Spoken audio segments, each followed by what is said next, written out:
Hey everyone, welcome back to our channel. In today's video, I'm going to show you a quick and easy workaround to indirectly use GCredit with your GCash wallet. While transferring GCredit directly to GCash isn't allowed under GCash policies, there are smart ways to get it done. Let's jump right in. So, step 1 is use GCredit to pay a bill.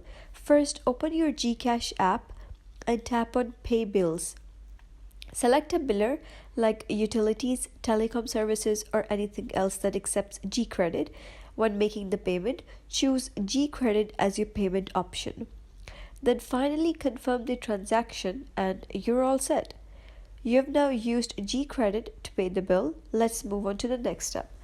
So the step 2 is request reimbursement. So once the bill is paid, reach out to the person or company you paid on behalf of. Let them know the amount you covered and ask them to reimburse you directly to your GCash wallet. This step is simple and lets you convert the value of GCredit into actual cash. Step 3 is receive the funds. After they send the reimbursement, you'll see the funds appear in your GCash wallet. And there you go. You've successfully used GCredit indirectly to fund your GCash wallet.